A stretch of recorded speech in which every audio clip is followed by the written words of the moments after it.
It's the morning drive. Global uncertainty has risen in recent weeks, of course, for obvious reasons. UAE residents are urged, or have been urged by many, to get their finances in order. Is that necessary? That's what we're going to talk about now. From liquidity to insurance gaps, a practical checklist has gained some attention of late. Payal Trehan is the partner and Senior Investment Strategist at the Michele Carby practice and joins us. I haven't seen you for a while, but it's good to see you. Great to see you, Tim. Thank you so much for having me. You're very welcome. Good to have you back in. So this was a social media post, and it was all about what to do with your money in times of uncertainty. And we'll run through some of this. There's some interesting points here. So it was basically encouraging like financial fortification, wasn't it? That was kind of the idea. Yeah, I think the idea always is that, you should always have a financial plan should always be set up in place. It's not something you should jump to at a moment's panic. Yeah. But I think what tends to happen, as what naturally always happens, is a moment of panic or a moment of crisis just kind of drives home that natural instinct of, oh, is everything in place? Have I got everything done? Or do I need to do something? So I think it was more about just kind of, to a certain extent, just calming people down as well, to say, look, calm down, while you're worried about various other things, let's help you out, give you a checklist, make life a bit easier for you so that you can kind of just go 1, 2, 3, 4, and it's just easy. Yeah, that makes sense. I mean, let's start with the basics then. How often, first of all, I know I'm going to think, oh, no, this is not me. How often, realistically, should you be balancing, reviewing your accounts? When should you sort of be checking yourself? I actually love this question because every time I'm asked this by a client, initially, I always turn around to a client and I say, look, if this is something that needs to be, if you've met with a good advisor, right, you put a template in place. Once you put that template in place, you don't have to be reviewing or rebalancing things because you've put the template in place.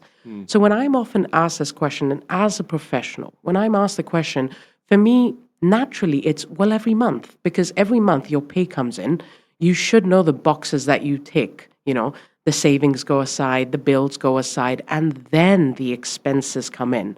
Now, note, I've said bills separate, savings separate, and then your expenses. Right? So pay yourself before you pay anybody else. That's the perceived wisdom, isn't it? The pay yourself first idea. Yeah. And then once you've put all this in place, you don't necessarily have to go back and keep revisiting this. But as a point of check, every quarter is always a good idea just to make sure, am I on target? Am I doing everything that I needed to do? So I know that, again, because working with Michele in the industry, it's a mandate for us that every quarter we should speak to clients just as an update of, hey, how's everything going? We set these plans up. Are you still working on them? Is everything still on track? Great. Is anything ugly, reared its head that needs dealing with? Great. Are you sitting on an excess bonus or something of the sort? So all of that stuff is just good to do every quarter, but it's good to do.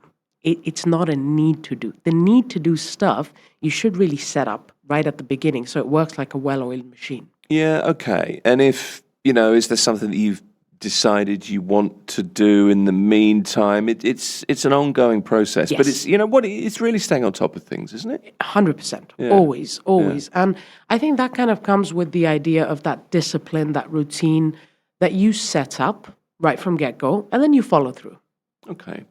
So in terms of how much money you should have set aside, because this is kind of, the first thing, your kind of emergency fund, isn't it? Yeah. So there's always some accessible cash, whether it's in dollars or whatever currency. How much in practical, how many months of living expenses should you keep sort of liquid, ready in the bank you could get to at a moment's notice? I mean, from an industry perspective, the staple is always to say at least 3 to 6 months of your living expenses should be kept aside. I like that. I like that as a rule of thumb.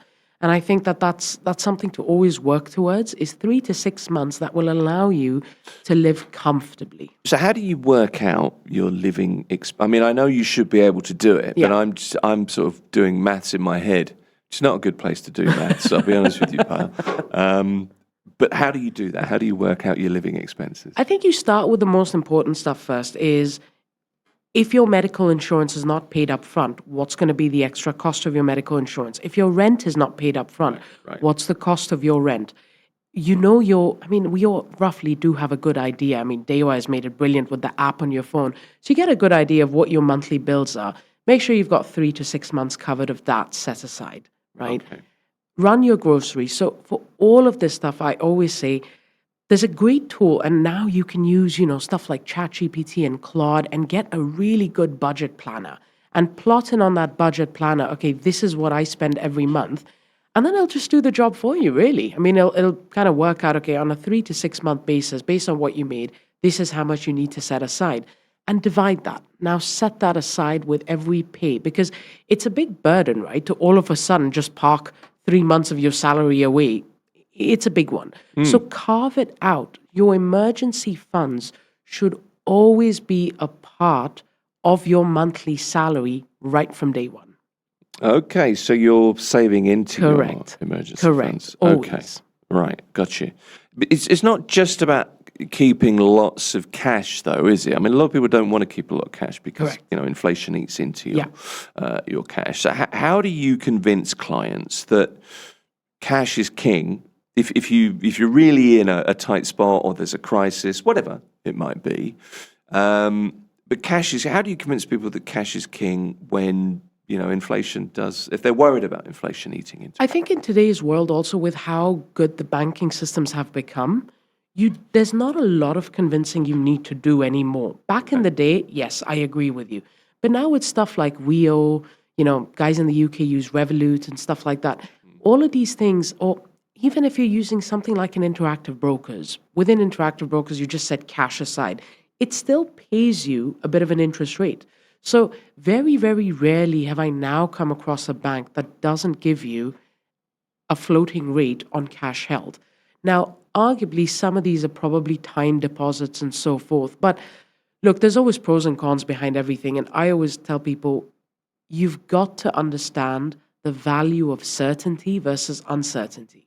So have a bunch of your investments out in the market, invested, and that's perfectly fine. But then there's one pot of your savings that you shouldn't get greedy about. That should just be for comfort, protection, and certainty. Okay. And the best thing about cash is it's always certain. Yeah, so it is. There's a feeling, isn't there? If you have, I have a habit of doing this. I have very little money. I'll be honest with you, but I have an amount of money set aside, and I know, and I get to a point where I think, I've spent a bit more, and it's gone down a bit, and then I think, at the end of the month, so I top it up, and then I feel better. There's no reason really to feel better, but there is a feeling of feeling better. That's comfort. That's comfort. That's protection. It's security, and it's invaluable. Honestly, it is. I say this in my line of work. I said, look, you could be that guy that bought NVIDIA right before the earnings, and the following day you probably made about 15-20% great. But you could also be the guy that it went wrong for. You could also be the guy that it went down 15-20% for. And it's about your level of comfort. If you're comfortable with that sort of risk, that's fine. That's on you. But at the same time, it is easier to make those decisions for investment when you know you have a secure pot to back you up. It is. There's no doubt about that. So it's not that difficult to sort of say to people, you need this much. It's not hard for you to convince people to have a little bit of cash put aside. That's fine. We're in tough times. It's uncertain times at the moment. Markets are, they don't know what's going to happen. They're kind of shaky. Let's put it that way.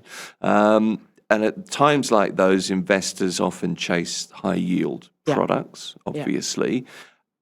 How do you warn people away from the guaranteed high returns? It's all going to be great when things aren't so great. It is unstable. I talk about fundamental economics, right? Okay. And if you look at the situation today, and I'm sorry I'm going to bore some of your listeners probably a little bit. Yeah, I do that every day. Don't worry about it. Fine. But I think the way I look at a situation is I always bottle it down to the fundamentals. And the fundamentals haven't changed right now. Okay. The fundamentals are you've still got a massive backlog on shipping lines. You've still got massive challenges ahead of you when it comes to logistics, cost of productions, transportation of everything. So when you're looking at this situation, it is all but warranted that the way we build things is going to become expensive and probably more restrictive, right? Right. I'm sure you've had many experts on here who've all analyzed the situation. I don't think many of them are probably a different interpretation from what I'm saying, but the fact still remains. You've got all these massive blockades. So when you're looking at these things, be careful. Don't just dive into speculation into a market just because everyone's now kind of bought into that feeling that, oh, it's all over and we're kind of going back to normal. And this is what we call a euphoria rally in the market, right? And to a certain extent, this euphoria rally, look, I'm not saying for a long-term investor, all of these are moments in time. For a long-term investor who's looking at, the next 10, 12 years, this will probably be a blip, just like the financial crisis was. Sure, it was a bit painful. We came out on the other side. From a long-term perspective, it didn't matter. But you have to kind of identify where in your financial stage are you today? Are you someone that's ready to retire? Then perhaps maybe don't go for the high-yield products. Maybe start to be a bit sensible. If you're somebody that's got, 20, 30 years of working life ahead of you, fine. It's a justifiable risk to a proportion of your portfolio, but certainly not all of it. So I always say to people, everything in moderation and everything with professional advice is never a bad idea. But know yourself. Before you kind of jump to what's, the next ABC doing, know yourself, understand your objectives, your priorities, what your goals are, what your timelines are, and then make an informed decision. You're a voice of reason. I try to be. Yeah. It wasn't boring either. I'll give you that. Can I ask you a question? We're in a society here in the UAE, very much expatriate society. Yeah. Hit by all kinds of banking products from all over the place for all kinds of different people. Yeah. Offshore bank accounts. Who needs an offshore bank account? Again, I get asked this question a lot by clients because Yeah. there's this perceived notion of an offshore bank account is extremely safe. And it is. I want to break that myth today and say yes, because of jurisdiction, of where these offshore banks are based. Right. Yes, they have stronger jurisdiction, stronger regulations. That makes it a slightly more robust banking method, right? Now, where you've got to think about risk in banking is when you start to become too much of a credit lender, right? So if you think about all of your high street banks, they all offer credit cards, mortgages, etc. There's a lot of flow of money going on. Yeah. Offshore banks generally don't. So the risk to your deposit being used to pay for someone else's mortgage is very low. As a result, that bank is perceived to be a lot safer because the lending amount going on is a lot lower. So offshore bank accounts, for a lot of these reasons, have always, I think probably 250 years, they've been deemed really, really safe jurisdictions, and rightfully so. All of the reasons why you should have an offshore bank account stands. So when I'm asked the question, who should have one? Again, there's a perceived notion that, I need to have 6 figures to be open up an offshore bank account. Completely false. The amount of clients I've sat down with that said, but I don't have, 100,000 to put in as a deposit. I'm like, well, you don't need 100,000 to put in as a deposit. So there's a lot of kind of myth breakers that need to happen in the industry. But if you're asking me who needs an offshore bank account, my answer is, well, everyone. Why not? I mean, there's no harm in it. It's a safe jurisdiction. It's a good idea to always diversify your wealth in different areas. It allows you to hold multi-currency. So give me a good reason why not to have one, and I'll maybe think about it. But I can't think of one. Okay, I'm trying to think of one, and I'm failing terribly. Okay, good answer. Thank you. So back to your checklist. Some of the things on the checklist. Were there 10 on there total? Was it 10? I think so, yes. It was 10, yeah, okay. But just something that comes to mind, I put my sensible head on, if you like. Wills. Yeah. UAE registered wills Yeah. specifically are, I think, often overlooked. People Yeah. think, I've got my will, it's fine. But actually, it should be registered here. If you don't do that, what risk are you running?